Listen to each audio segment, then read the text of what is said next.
It's not playing.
Are we going?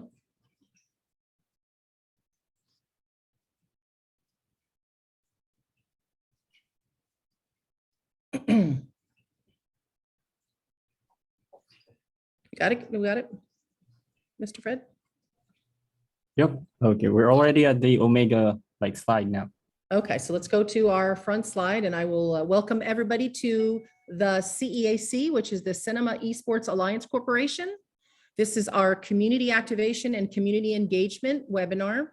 And one of the things that I try to do when I host these webinars is to give you guys advice, not just talk at you, but talk to you and help you give understand a little bit about some of these issues, problems, and solutions regarding working in the esports and gaming community. When I choose my speakers, it's always about what they can contribute, what kind of input they have, their experience. And most of them have had some experience within the cinema realm. A lot of them would like to. Sometimes I bring some cinemas in, but the whole goal is for education. So without further ado, I don't know if my esports, I don't see my EEG folks in here, our sponsor. Esports Entertainment Group is our sponsor, and they have a LAN Center program they'd like to introduce to cinemas. They can tell you about it if they hop on. Basically just providing gaming systems with the computers and the peripherals all involved. And they think that the cinemas would make a great fit for them. So without further ado, we're going to start introducing our speakers.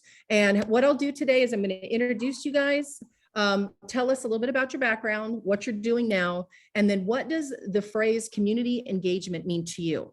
And once we're through introducing everyone, then we'll throw up the questions and we'll let you guys kind of raise your hand. Hey, I want to answer that.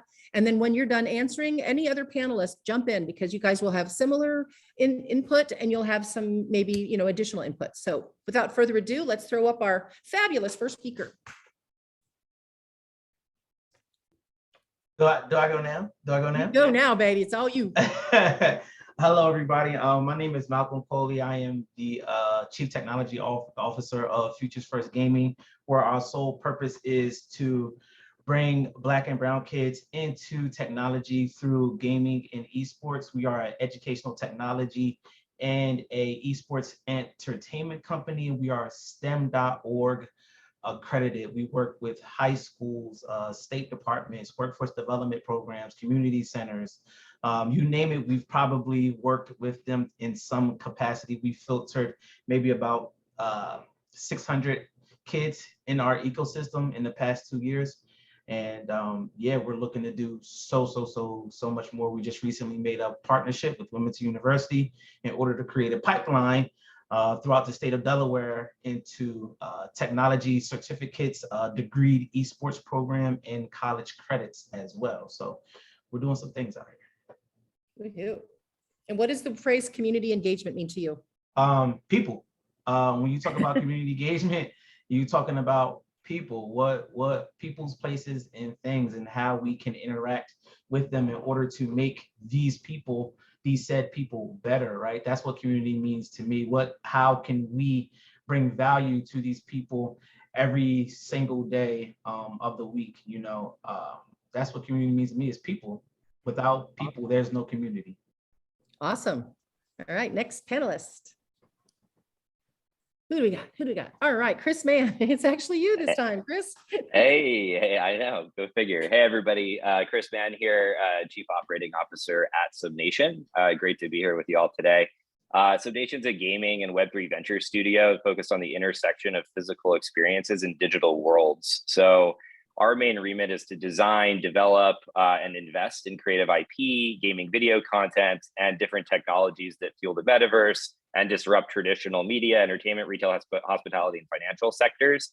We collaborate quite a bit with creators, storytellers, technologists, and entrepreneurs to provide market insights and business solutions that help people understand how to reach increasingly more nuanced consumers. So, I'm really excited to be here today. I started my career at Sony Pictures, actually, in Culver City, as the first person doing mobile entertainment at the entire studio.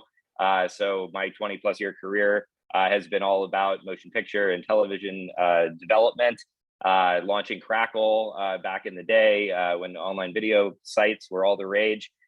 So really excited to talk to you guys more today about my perspective with this esteemed group of panelists as well. Last thing I'll mention on the community answer, what is community? You know, I've been a gamer my whole life, and I view this entire industry and opportunity through a community culture and lifestyle lens.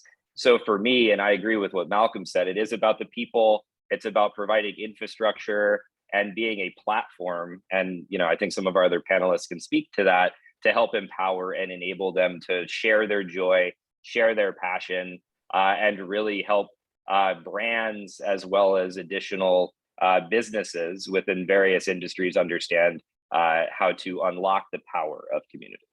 I love it. All right, who's our next panelist? Kim Meltzer. Hey, good morning. Morning, Kim.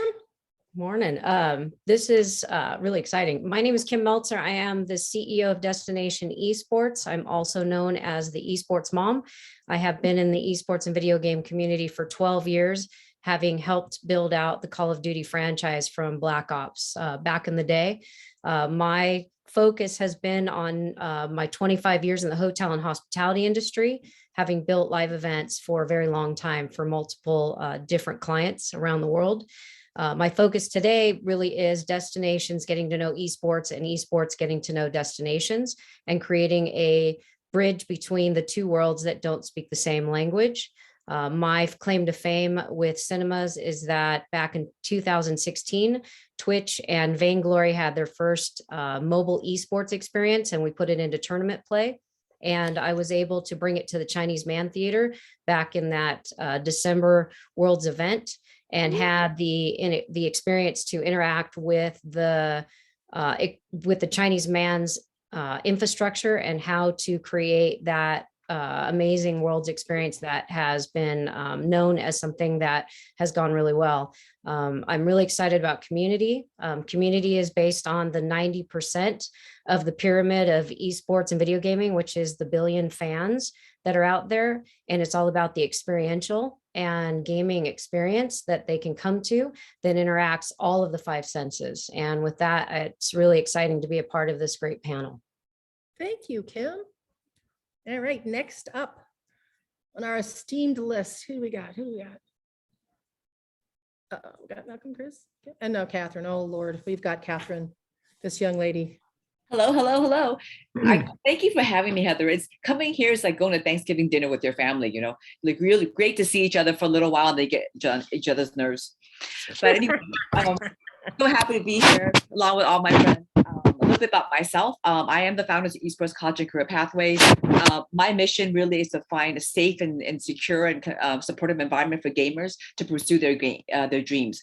And for me, it's not the pro player, but really the student who loves playing and want to use this set of skills to further themselves, hopefully through a college, getting a college degree. And so I wake up every morning, really focused on trying to help the underserved. That Malcolm and I have a lot in common in that perspective. I try to work with K-12 community and also community colleges. And I feel very strongly that those are the students that need help, that need an extra little, push. Through esports scholarships. And I want to say that esports scholarship is a real thing. And when you talk about community, my community and my people is really players and parents, and really centered around the middle school, high school age group, because I spend, 80% of my day talking to parents and administrators that esports is a real thing, that, there is good, bad, and ugly, right? Like anything else. And we just need to, realize what this tool is for, what we can use it for, and how it can help our students. And I think that community to me means those that are in your area, that's in your neighborhood, because online and in the, we talk, I hear other panelists talk a lot of times in other panels about community, they throw numbers out, right? Billions of people, how many millions of players are there, blah, blah, blah. Well, that doesn't make a difference if I'm trying to cultivate and build a community in a high school, in some small town in Southern California. Well, what does that mean to them? Because we just need to reach down and figure out who lives among us, and so that we can find support for our children and find their people so they can feel part of something, but more than just, esports to me, it's not sitting in your, in your mom's basement playing, video games at 3 a.m. That is not what esports is. But it can lead to esports, right? Yes. Thank you, Catherine. All right, our next amazing speaker. Oh my goodness, Rob Johnson. Hello, everybody. And thank you for putting this together. It's great to see everybody, and I'm really excited for this discussion. I'm Rob Johnson, the CEO of CSL Esports. We focus on both the collegiate and the scholastic side of esports. Right now, we run the largest collegiate league in the world. NACE Star League has a little bit over 13,000 students that participated over the past school year. And we're getting up to close to 700 schools now in North America that are participating in esports and making this really a part of their fabric of student athletics. So helping facilitate that, the business, and helping these students really grow is our focus to date. My background is really half and half. One, traditional sports, Philadelphia Eagles, Jacksonville Jaguars, Philadelphia Flyers, and then getting into gaming, Jackbox Games, Nerd Street Gamers, and now with CSL Esports. So excited to have the discussion here. And I think the question was, what is community engagement? And for anybody listening on this call, learning and understanding community engagement is very critical within esports, because there's not esports fans. And if you're going broadly to grow an esports fan and not talking to the community and working with a community that likes a particular game or genre, you're immediately making mistakes. So understanding how your community works, how the different communities interact, how you can be able to support and serve them, particularly from infrastructure, movie theaters, wherever that may come, to facilitate in-person play, is really one of the first steps to understand of this is not traditional sports. This is something very, very different, and something that everybody here on the panel has a great deal of experience to discuss today. So looking forward to it. Excellent. A couple of the people are chatting on the backside. So we do have our friends from EEG on, so we're going to let them step up and tell us a little bit more about their program and what they would like to aspirationally have involved with the cinema community. So Grant and Magnus have made y'all panelists. If you want to hop on and say hi real quick. There we go. There's Mr. Grant Johnson. So take yourself off mute, sir. Sorry about that. worries, no Thanks, Heather. I apologize for the tardy arrival. We're like ducks. We make it look all calm on top, but we're pedaling like hell underneath. It's all good. Fair enough. Well, I've listened to everybody, and clearly this is an industry that's still very early stages. I mean, everybody in this call knows 5 years ago just how many universities had intercollegiate esports teams, and the number is roughly 0. Today we have 500. So that's an incredible rapid growth. We have I think we have currently 111 on our platform. So we're a big believer that this is the future, bringing it through the schools, through the high schools, through the colleges. And that's where, we see this going. We're a software company. For those of you who don't know who we are, we own that GG Circuit, we own EGL, recently we launched a player versus player skill betting platform. We have the only licensed esports gambling platform in the United States. And I think we have the majority of the land centers in the United States run off of our infrastructure. What we're trying to do with the theaters, clearly these are centers of entertainment. Esports is entertainment, gaming is entertainment. The under 30 set, and certainly when you get down to Gen Z, they prefer gaming to traditional sports. So it's a natural fit for the theaters to bring this into their entertainment mix. As mentioned, we're an infrastructure group. We would like to obviously show theaters and cinemas how they can integrate gaming into their product mix and offer the younger fans what they want. It makes perfect sense to me. It's a natural fit. I'm going to let Magnus have a few words because Magnus heads up all of the sales and marketing on our gaming. Excellent. There's Hey everyone. I see a few familiar faces here also to see that. It's a great seeing you all here. As Grant said here, we are heading up, as I said, a lot of things on the esports side, and we're building a little new verticals here also, as I said, with cinemas to do here and find common with gaming solutions for them. And one of those are the Omega system. That is a system it's a gaming center without actually having people to run that one. The people come in, they swipe their credit cards, and they can play video games on that one. So you don't need the staff to run that one. So that's something new. But we also have, for the gaming centers, want to have that kind of real gaming centers with 10, 20, or 40 systems, also what we call the alpha package, which has the GG Leap software to run tournaments, to make sure that, but we also can provide the hardware for them to build that kind of thing. And as I said, it's turnkey solution. So we will install it to make sure that everything works, and also help the cinemas to run the tournaments and set it up also, as I said, because I think that can maybe one of the key problems. How do you do it? I mean, everybody talks about, hey, let's run $1 million tournament here. Maybe that's not the right thing to start with. Maybe as a grassroots, get people involved, coming down to the movie theaters, be there, build that kind of program before you go and run that $1 million, $20 million thing there. As I said, I think that's a key thing there to do that part there. But as I said, we have the solutions for that. We have the software, we have the hardware, we also have the knowledge with the GG Circuit and the Spec Ops teams that can help, and as I said, also build out, do the designs for them. We already started with the movie chain to build, as I said, how to design it, how should it look, and how should it program to that part. That's something also that we're doing here.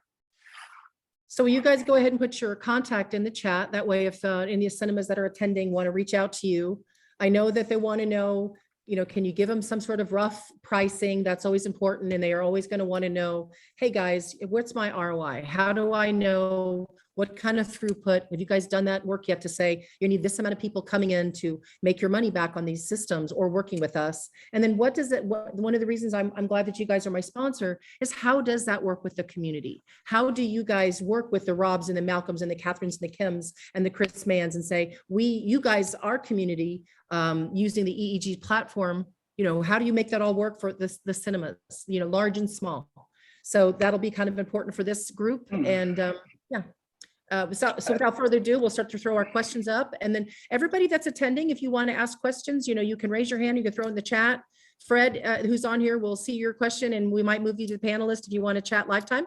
So let's move on to our first question. And as I ask these, you guys can raise your hand and say, Heather, I want to answer that one. And then you guys all work around and answer as you feel compelled. First question. Okay, we know that a passionate and engaged community is integral to the success of any initiative. Can you talk a little bit about your experience community building? Who wants that one? I can start a little bit on that one, as coming from a before I was at EEG, I was actually at DreamHack, who builds the whole community stuff there. I mean, that's what they thrive on. They're building communities in there. As I said, building a community is key to do that. And how do you do that? It's as that you need to be an enabler. You need to be open up and invite these people to be the community, not coming and selling them stuff. Be that kind of enabler for them. Invite the people, find who the community leaders are for the different games on there, invite them, speak to them, talk to them and say, hey, what do you want to do? If that's the Super Smash tournaments or the Super Smash community, or if that's the cosplay community, invite them to speak. How we have this space, what do you want to do? We can help you with X, Y, and Z. And that's the way you start building that community. And then it's also about be not just one event and say, oh, did it work or did it not? You need to invest time and a little bit of money into building that one. I mean, DreamHack has been building since '94, the community. It's growing and growing, but you need to be in touch with that one. It's not just say, hey, let's do an event on Saturday. We got 50 people. I thought we're going to have 1 million people coming. Oh, this doesn't work. Start building small, and then you build it from bigger and bigger and doing more and more events. But also be consistent in what you're doing there. I think that's a key part to being consistent, saying, hey, every Tuesday, it's a Super Smash Tuesday tournament. We're running that one. Invite people, get used to that one. They will come, they will be there to meet friends. They will, they want to be a part of the tournament. They want to buy popcorn, sodas, everything on that one. So that's my take on it. And that's how I see it. And that's perfect for what you just said, because that'll lead right in. Malcolm is going to be next on this topic. Malcolm, go ahead and step in, because he just said a key thing that I know that you are deft at, and that is like how you start small and how you work with a really local. So go ahead, buddy. Yeah. So in my experiences, I've built up a multitude of communities, right?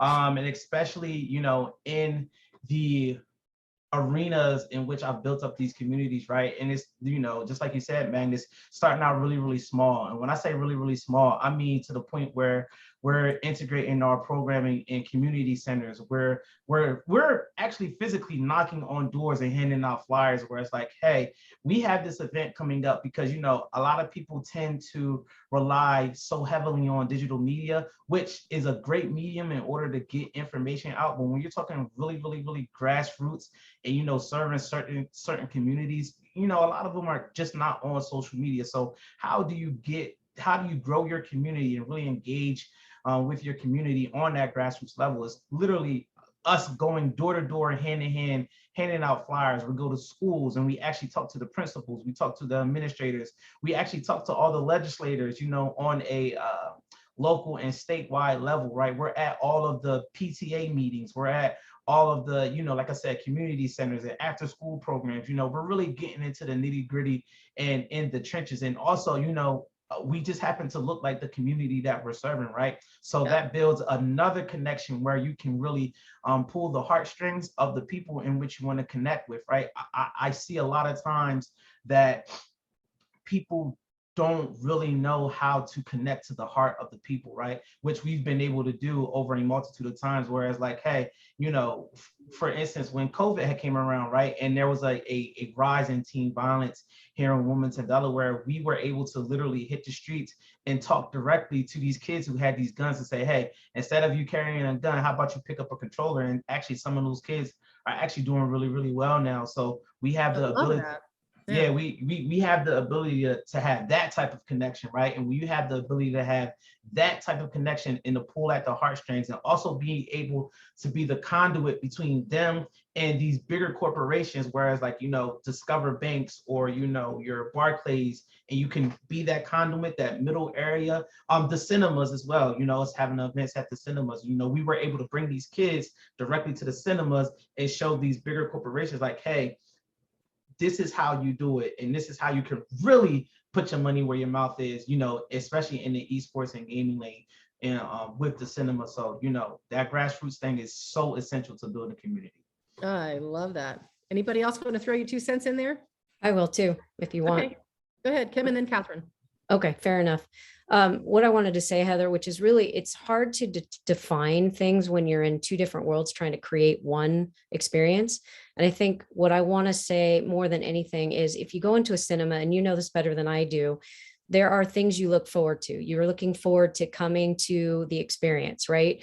Perfect example is Spider-Man came out, and I think Regal had a comic book that if you bought a ticket, you got a comic book that came with the experience.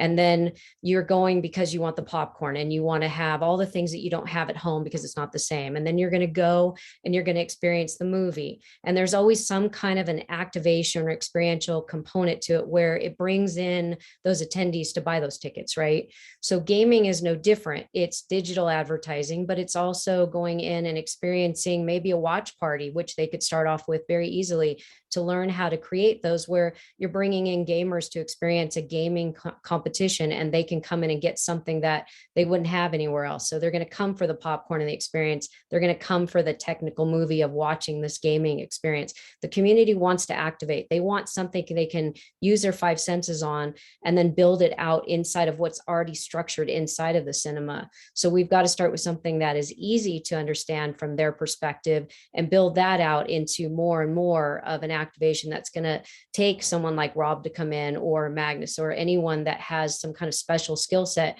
that can activate on a bigger level. So it's just learning the cinema setup and understanding of it to then just integrate what we do really well. And as an event planner, logistically, that's easy to do once you know who your target audience is and what the game is and who the publisher is and who kind of like fits into that category. And that's where the disconnect is that cinemas don't know how to connect to esports, and esports don't understand the background behind the cinema and how they set up with a studio or with digital advertisement. Like, that's the missing piece. And that's what community engages with. It's, how do I do something different here that I can't do at home or that I can't do at a live event? Well, I can tell you that as the cinemas that are logged on here, they're all going to want to know, like, once this call is over, can they reach out to you to give them a little help on what does some of this mean? Because it's some pretty good information, but it's like, how do I do that? 100%. So I'll move on to Catherine, and we'll keep with these questions, and I'll keep, if anybody else wants to come after Catherine, we'll just keep moving through the questions. Catherine, go ahead. I hope you can hear me. I'm actually at a high school. I'm sitting in a football coach's office, and it's passing period. Okay, so excuse the background noise. First of all, I totally agree with what Kim was saying, that, I think Malcolm also touched on this as well. Genuine activation is very unique in this, in the gamer world. We can't throw them a commercial. We can't, go there and talk about our product. It really is what is our value add proposition to this community. And I think that we talk about DreamHack a lot, and I full disclosure, I met Magnus many years ago through DreamHack, right? And so they are really, really good at deep dive into their community. And when I say community, it's that within DreamHack is different. They would drive, hours and hours to go to DreamHack. But really, when we talk about cinemas, it's really who lives in their neighborhood. We talk a lot about, engagement. Oh, how about this, how about that? But what do they actually want? Who lives in your neighborhood? Who lives 4 blocks down the street? Because those are the people that are going to come. There are the gamers that are going to come day in and day out. And I think that's the missing piece a lot of times, that we do the really cool and sexy things, right? Posting on social media, really cool images and so on and so forth. But really, to find the gamers, in my opinion, that's not how you find them. I think Malcolm talked about, I'm on the PTA. I'm a 4th district PTA, for example. I'm in the high school, I'm in the colleges. I think that's really where you find who lives near you and what they actually want. And I think the only way to do that is, Malcolm was saying, knocking on doors. I think there's some chuckles there, but literally that's what we need. We need to go to the schools, and we need to go to homeroom and say, hey, let's take a survey. I know you're there. I know you're gamers. What do you play? What do you want that's missing in the community? And as a previous high school team manager, I think one of the critical things we talk about a lot in esports is in-person communication, in-person team building, in-person, socializing. I think that's, from a mother and from a teacher's perspective, that's really key in the community. But I think that from a cinema perspective, that's the reason why they're a great solution, because they exist. They know, we all know where our nearest theater is. And I think there's a hunger for this esports community to go somewhere in person, to meet someone.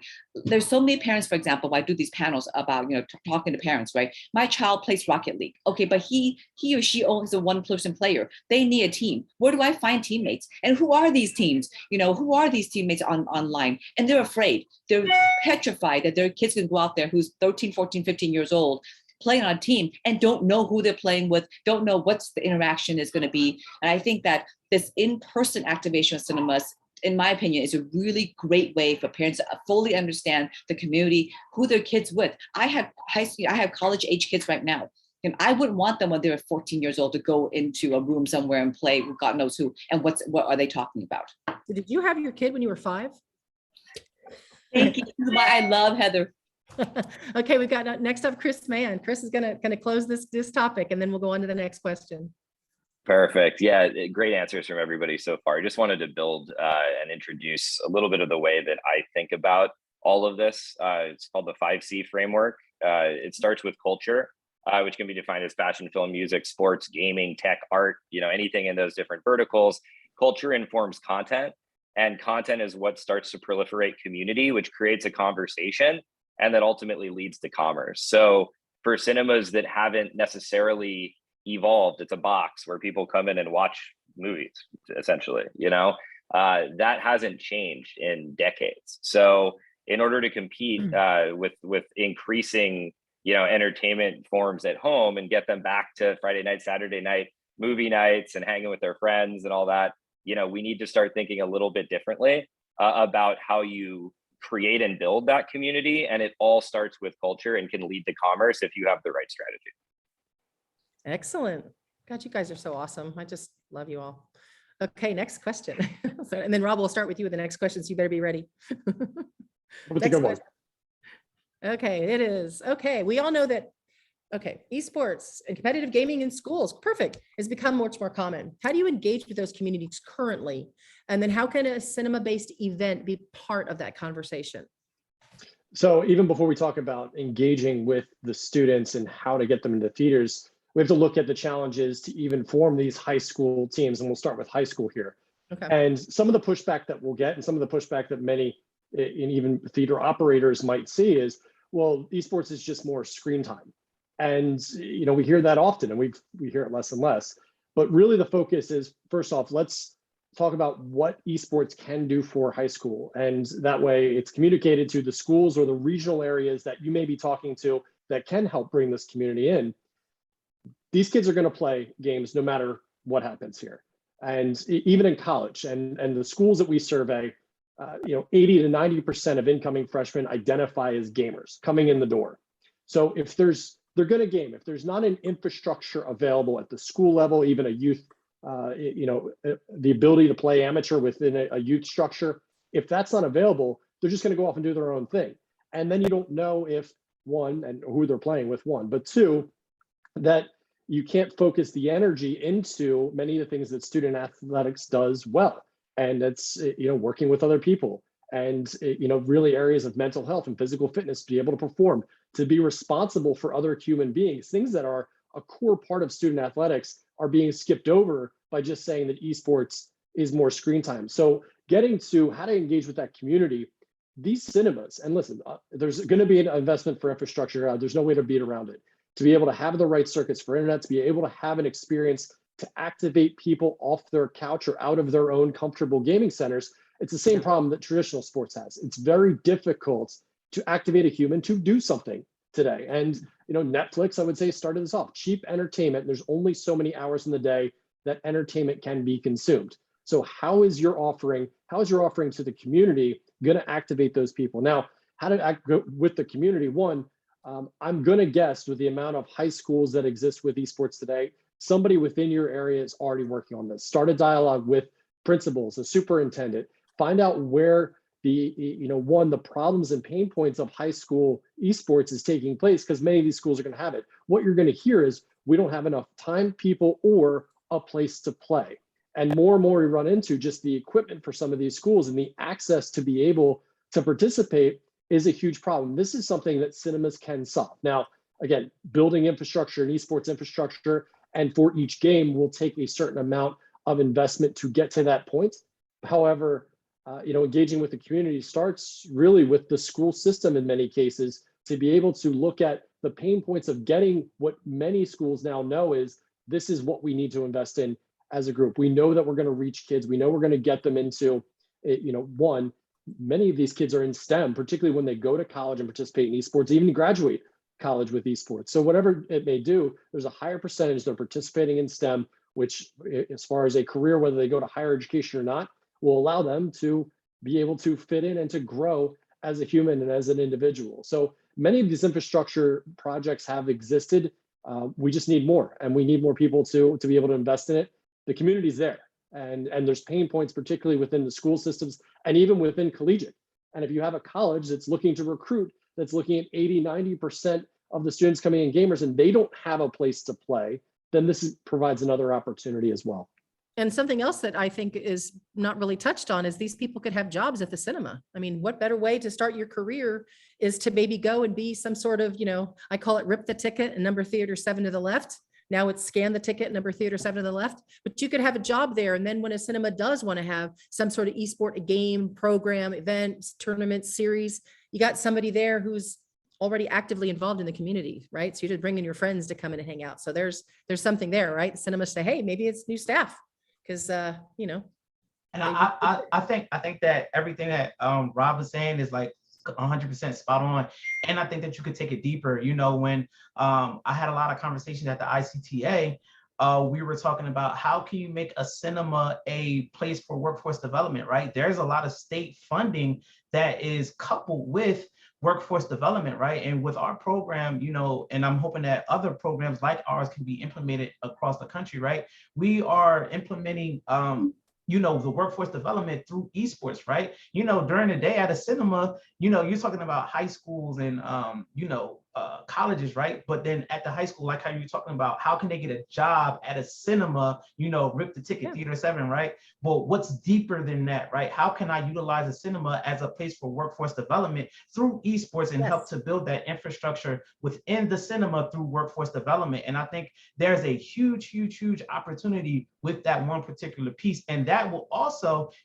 talking about the barriers, I'm always thinking about the barriers of entry, right? And even at a high school level, it goes deeper, right? Whereas there's barriers even at the house where they can't enter into this space. So cinemas will provide a critical place for that workforce development, and also just bringing the overall awareness even before they even go to high school or college, right? It could just be a place of awareness for that workforce development piece. If I could show you how to make money through video games before you even go to college, that just is open up a whole nother thing in your brain where it's like, oh, I can make money doing this before I go to college. There's a workforce development and career pathways through gaming before I even go to school as an alternative form of learning. There's a lot of opportunity here, and we haven't even scratched the surface yet. I love that, because I do think a lot of kids today don't really know what they want their career to be. They just don't know. And I know because I have a 20-year-old, 22. Oh shit. Yeah, I had her when I was 5 too. Okay. All right, let's go for the next question. Go ahead. Heather, just really quickly on Malcolm, there are really a lot of funding out there, especially for community college level, right? Where they can go take a couple of classes at community college and be certified or get a certification, and then go and be the esports coordinator at a cinema, or be the esports, whatever they want to call them, but someone that's esports literate and is also a gamer. Because I think that you and I have talked about this a lot. You can't just slap some computers or some consoles on a table and then that's my esports engagement. That's not how it works. You need someone that understand the culture to do it. So I think that's a great way to develop that job path that that Malcolm and I do a lot of work in, and that these are feasible jobs, not just minimum wage jobs. Right. And you need somebody that if you say, what is Discord? They don't say it's the thing that you cut my mom from me when I was born. It's like, no, not umbilical cord, honey. Discord. Oh shit, my chair's about to break. Okay, but last thing on that, Heather, is that, as I said, there's a lot of new work. It's not just players or tournaments. It's actually a lot of things. As I said, it's esports marketing, it's esports event marketing, putting up the broadcast, you doing advanced video.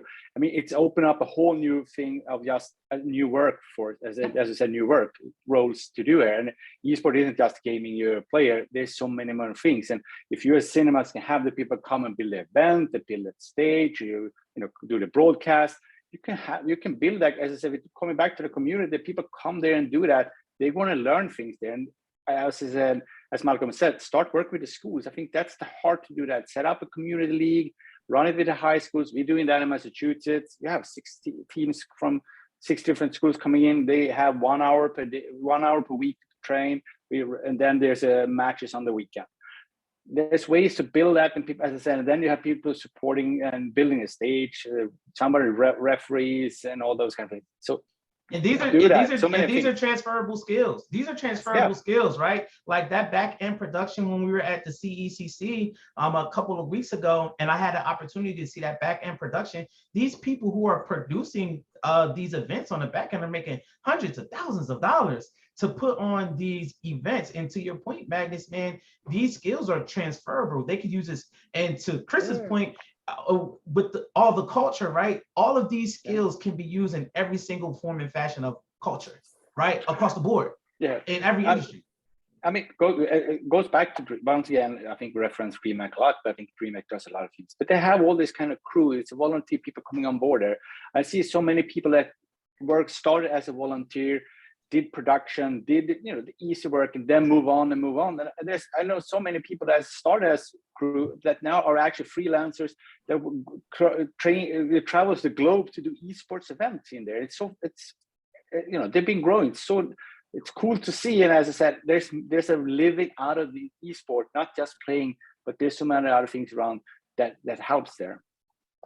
And it's funny because as we're saying this, Steffi, who's listening here, we were at the collegiate whatever it's called, the CEAC Cup in Atlanta, and we hired somebody to come do production. And for 1 day's work, 1 day, $5,000. So these jobs get paid pretty well when they move on to the next thing. And it was kind of easy work. So it's a good career to start with.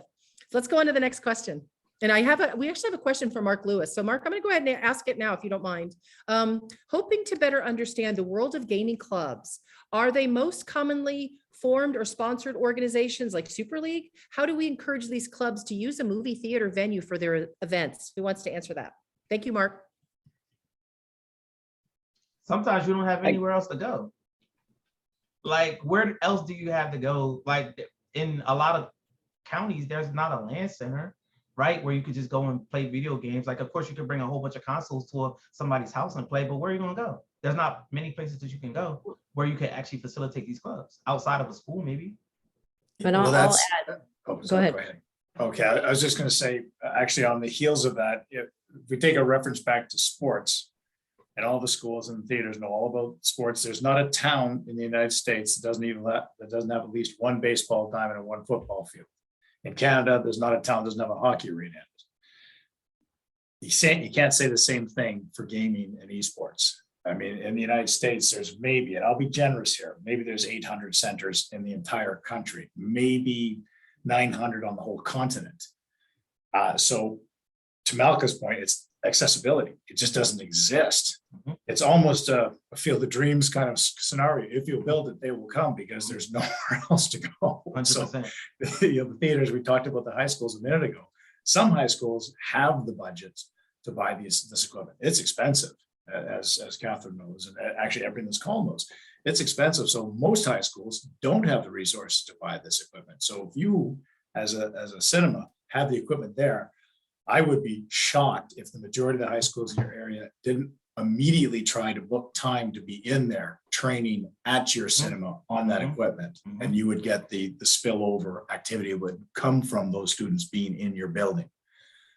I'll leave it to the others. You're pulling my heartstrings, Grant. You're pulling my heartstrings. I do what I do. Oh man, we talk about exactly what you just said so much. If you build it, they will come. If you build it, they will come. That's exactly it.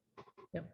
I may take an additional stab, but go ahead, Chris. We probably, the two of us, are going to say the same thing, kind of humorously speaking. But Chris and I work together at a studio, and the thing that we have in both of our backgrounds, and I get to kind of like talk about him a little bit, but the thing that's most imperative, that we come from more of that think it through experience. Like we understand the culture, we understand the gaming, we understand the publishers and the developers, we understand the colleges, we understand the high schools. We've been there, we've done that, we've wrote that book, we've made more events than we probably have time to talk about. And Chris has been in more meetings than he probably wants to admit to. But one of the things that's so imperative that we need to honestly discuss, especially in esports, corporate, you could talk about pharmaceutical, you could talk about every vertical out there, including entertainment. What is the one thing people don't do? They don't communicate. I am so sick and tired of fighting the fight because nobody goes out of their way to build a community by communication. How do you build your community? It's very simple.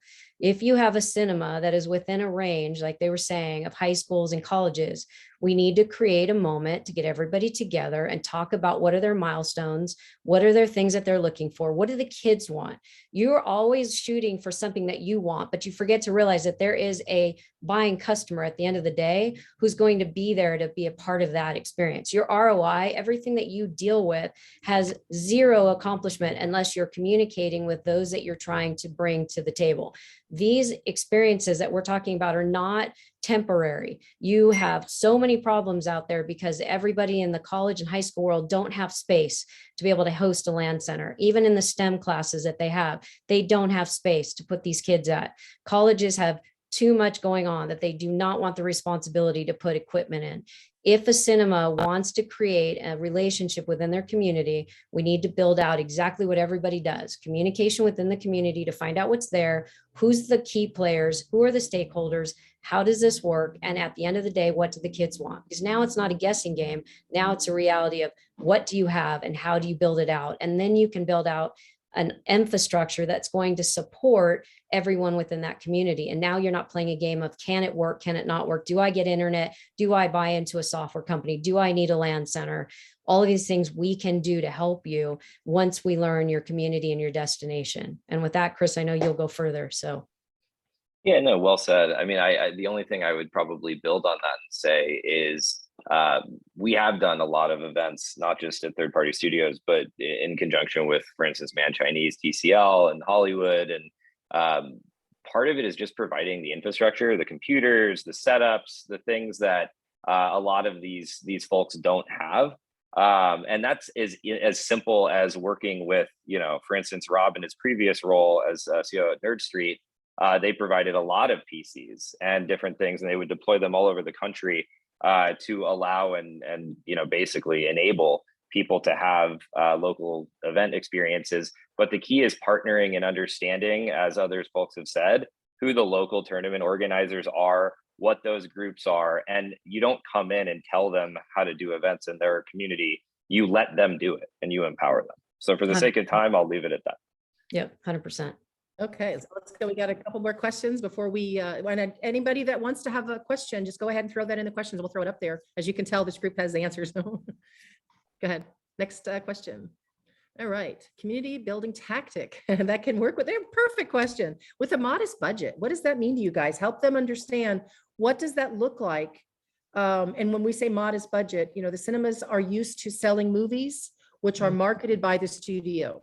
So having them step out of their comfort zone to try to host an event, what should they be expected to come out of pocket? Is it $5,000? Is it 10 grand? I mean, Malcolm, I know you can speak to this because he puts on events and he gets some sponsorship by some big corporate money.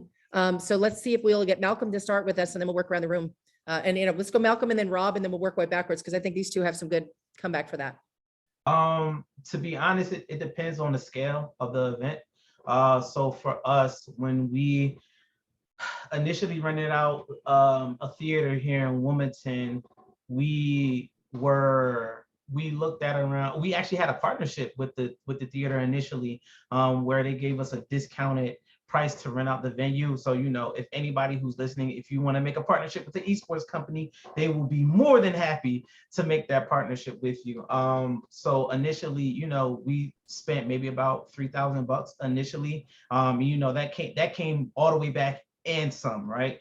Our second one, we actually partnered with a nonprofit here in Delaware, who was a nonprofit theater here in Delaware. And we actually didn't put out any money for that one, right? Because we had a partnership with a nonprofit. So, it's just really depending on the scale of which you want to do your event. And honestly, the relationships that you have with people. Our relationships helped us to facilitate these events at these theaters, right? Where we were able to partner with a nonprofit theater here in Wilmington.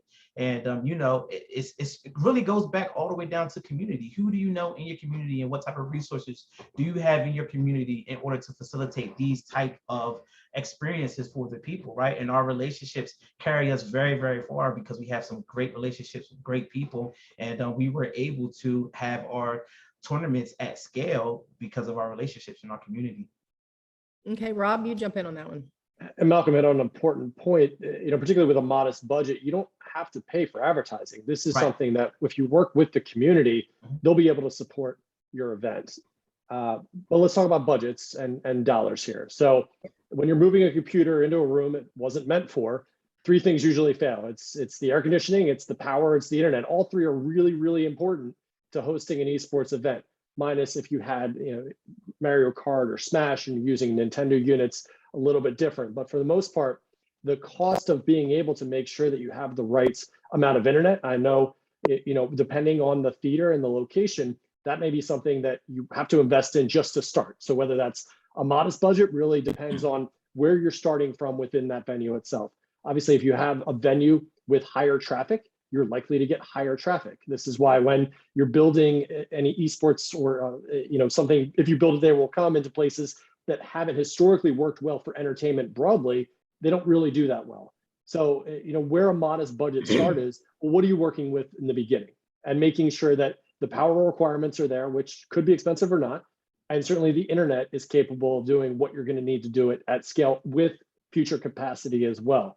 And I assume the air conditioner is going to work, but in some places you never know. So those three things, making sure that you have the basis of before you get to computers, get people in the door, spend money on marketing. You can work with your community in order to save a couple of dollars, but for a modest budget, making sure that you're able to host these events without breaking the facility, without certainly frustrating the players. That's really a big core key to the beginning of this. And do you guys think that it would be worthwhile for them to kind of go around the neighborhood, do like a 10-mile radius and look for businesses that might have a lot of people and just do, like Malcolm said, walk in and knock on doors, like, we're going to be putting on an esport event. Would you guys like to bring your staff or your people or your employees? Do you think that would be kind of a cool, because maybe, will you sponsor this? Will you give us, you know, $500 and some stuff? Would you think that could be a cool way to engage with the businesses? Because that's all people can do right? is say no, but you know, listen, 2022. So there is ways, and you know, Facebook groups, though not a big Facebook user or fan, it's really big in certain communities. And being able to find places where the community lives online and coordinates online, you know, that's probably more fruitful than walking door to door. Though, listen, anybody who wants to get involved with esports with you, ask them. All they can do is say no, or they're probably going to ask you, what is esports? And then you can go in a long discussion talking about everything that we're telling you today. Yeah, I agree with Rob. Facebook groups are like an untapped gem. Facebook groups are really an untapped gem. But to your point, Heather, we absolutely will go to businesses in the area with no issue, as we have, you know, a $500 here, $250 here. You know, you get $500 10 times. That's $5,000. You know, you get $250 20 times. You know, that's $5,000 there too. So, you know, and plus that for us, that really helped us to build our community, to really engage with the people, right? You know, when we go and we have the opportunity to talk to the schools, the local businesses, that's just what we do. So outside of Futures First Gaming, I have a marketing company with my friends. So we are highly engaged with the community, the businesses here, churches, community centers, like nonprofits, the city, the state. We are highly, highly engaged with all of these people. And we will go right to their doorstep and be like, hey, we are having an event for the kids. We need $500. And they be like, here you go. So, you know, that's one of the tactics that we use, along with what Rob said. Facebook groups, LinkedIn is a great place for us to, you know, create a lot of relationships at. You know, Delaware is very, very unique in comparison to all the other places that you guys are at. Delaware is very unique in terms of how we can penetrate different silos of people and how frequently we can penetrate those silos, right? So, you know, for us, it's a bit easier to speak to these businesses, get right in front of these businesses and be like, hey, do you have 250? Do you have 500? Do you have blah, blah, blah, blah, blah, in order to sponsor our event? I love it. And I wanted to ask, one of our attendees is Albert. He has a small cinema chain and he's been very interested in how to move forward. And he's really interested. So Albert, I've made you available to talk. You have your one question that Chris Mann was kind enough to answer, but if there's anything else that you could ask this group, feel free to use this time to talk to them. Yeah, what it seems to me is that it's a great idea to get involved in esports, and it's really an untapped market, especially we're in the Northeast in Maine and New Hampshire. There's none of it going on in any cinemas or arenas. So what are the best first steps to actually start executing and getting into the esports arena? I'll kind of jump on that with you, Albert. I think there's two things you've got to really do and create some time. One is knowing your destination and knowing, it's like for me as an event planner, if you say to me, I want to host your event, whatever that event is, it doesn't even have to be esports. I could be doing anything. And you say, I want you to come and I want you to do your event with me. My first, experience is I want to come see it. I want to see what you're doing. I want to be able to logistically and practically and financially figure out where are you at and what do you need in order to have that first step, right? To be able to be ready for the culture, to be able to understand, like Chris said, the content, and then ultimately, how are you going to execute all those things? And then the second part of that, once you know what you're working with, the vehicle to what you're working with, then you can then create a communication within the community that you have, and you can build out that sales and marketing opportunity to say, hey guys, I know you guys are good out there and you're gaming, and I want to create the ultimate experience for you. And I want to activate opportunities for you to come here and integrate your game playing. And then I want to do some watch parties, and who knows where that can go from there. Maybe sell merchandise. There's a million ways to do that once we get you to that level. The biggest problem everybody has is they want the grand design and they want to be able to do it immediately, but it takes the planning and the execution of understanding what you have before you can go out and sell it. You can't sell a product unless you know your product. And although you already know it as a movie theater, you need to learn it as an esports vehicle and destination around your community so that you can have that conversation. All right, we have another attendee who has a question. So Claire, I'm going to let you also ask a question, and then y'all, we're going to wrap it up with this one. So we'll let Claire ask the question. We'll kind of let you all answer, and I might do one last little final comment that you guys have a takeaway for everyone. Claire, go ahead if you like. Yeah, hi. Thanks for letting me speak. So I'm president of Drexel Esports. We're in Philadelphia, Pennsylvania, and we are a relatively new esports program at our school and considered a club sport. Okay. And then in the program, we have two-time CSL NACE national champions as well for our CSGO team. And we've kind of had a lot of struggles with getting support from our university. And so we've kind of been trying to turn to outside sources. We've been contacting a bunch of sponsors that would typically sponsor esports companies. So for example, NACE sponsors, we tried contacting them. We tried contacting other esports org sponsors as well. But the problem is that we don't really have what they want in terms of advertising. So they're not really just going to give us free capital. Obviously, they would like something back. And we do have a small social media presence that we're, trying to grow, but, we don't have that kind of, Twitch viewership that they would like to, throw their company logo on and advertise in. And there's just not a lot of brand visibility, which is what these companies are seeking in return.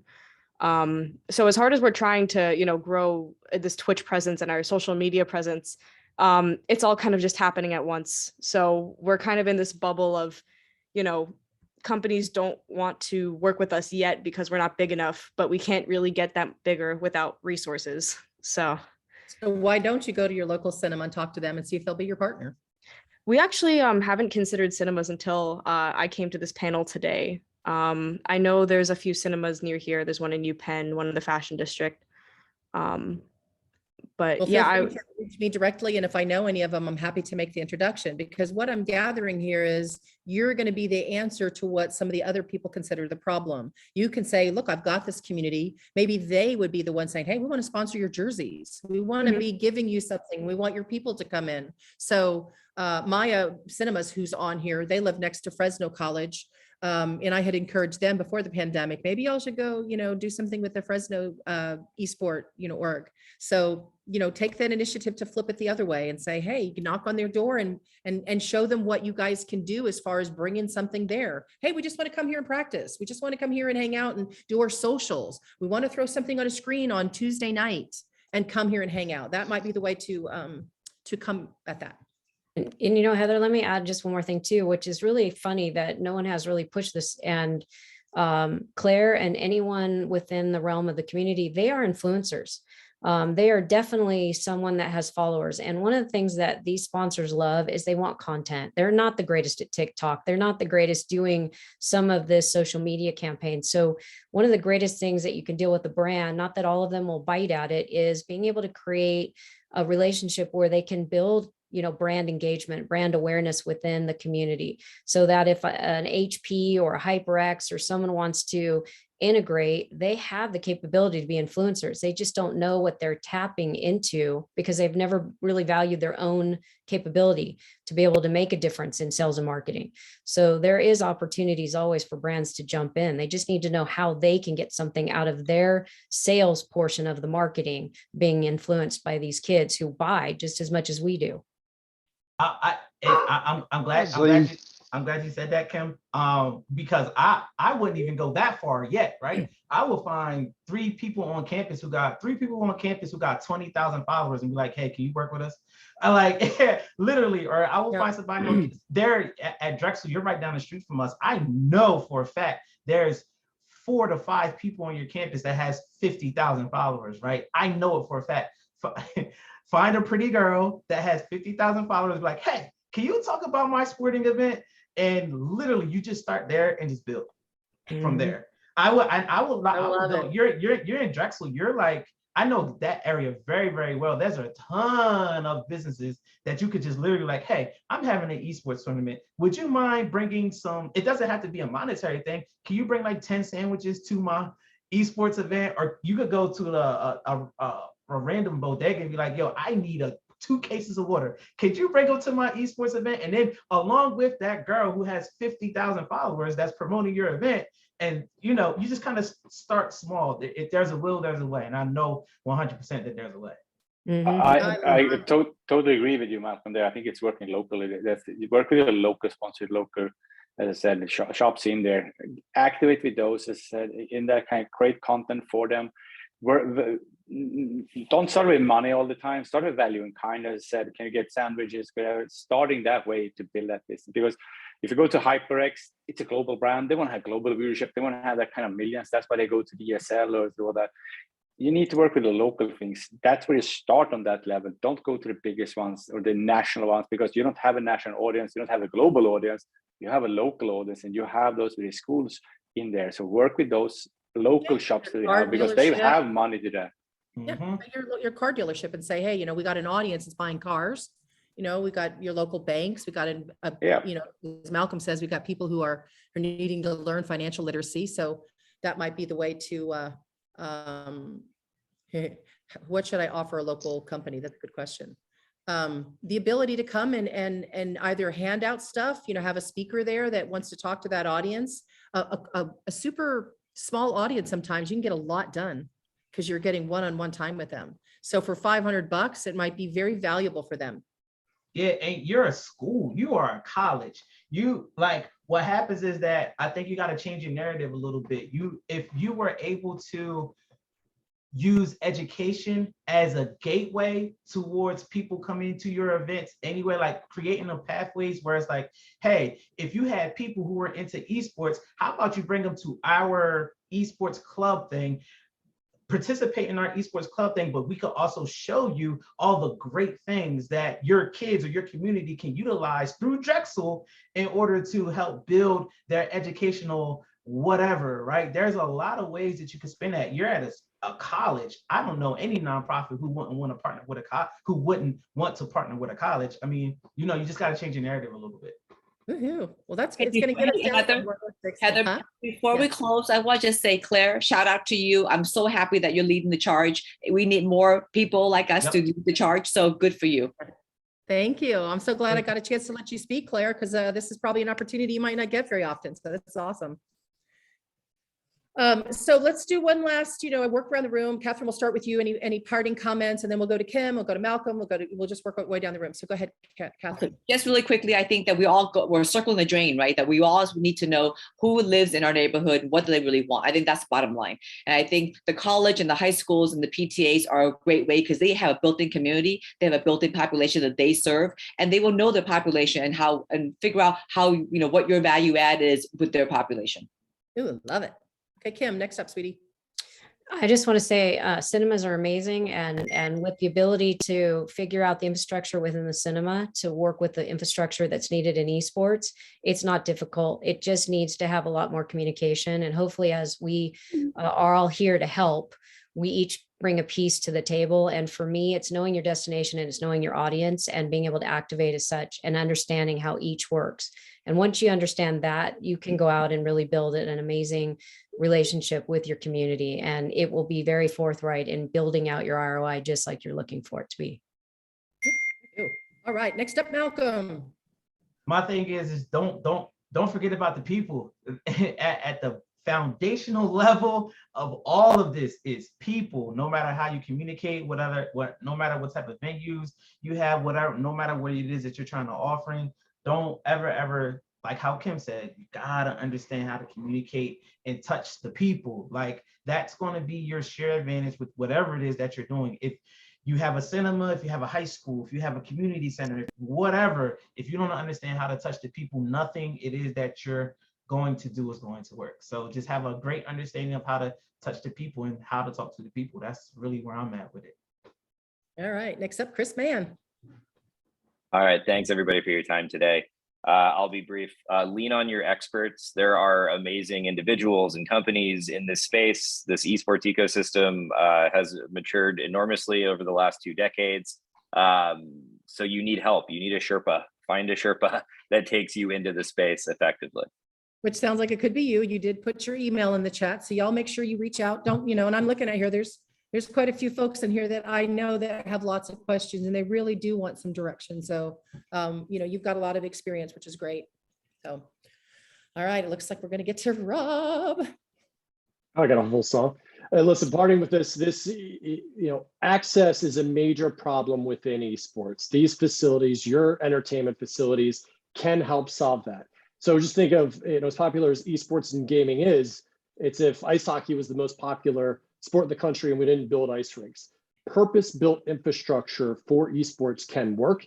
Yes, there's, find your Sherpa. There's a lot of different ways in order to make sure that you're doing this correctly and you're building it into a place with the right equipment, whether your budget is modest or whether you're doing a full retrofit.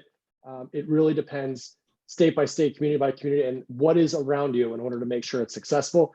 But it's certainly a need for the United States that just doesn't have enough places to play in person and doesn't have enough access for kids who want to participate in esports. And there's one last thing that we didn't really touch on, but I had a friend of mine named Wade. I think you guys in the gaming world know Wade. Wade goes, "I'm the customer." And I said, "What do you mean you're the customer?" He goes, "I'm the customer that really," I hate to say it, because I honestly don't really care much about going to the movies, but my kids do. He goes, "I'm the 30-plus-year-old guy with a couple of kids." He goes, "I want to be the guy that brings my kids to go see a movie and I want to go game." So I think there's something there that we can even drill down a little bit more, that's part of the family community that we're probably not even thinking about, that there's parents, as kids want to see the movies and the parents want a game. So, there's a little more to this than maybe that we're thinking about. So with that final note, I want to thank all of you panelists. You guys are rock stars. My folks from EEG, thanks for sharing a little bit on your LAN products. And our attendees, thank you for being here. I will be sharing this on YouTube and I will send it out to all the folks that registered as well. So thanks till the next CEC event. Talk to y'all soon. Thanks, Heather. Okay. Thanks, everyone. Bye. Thank you.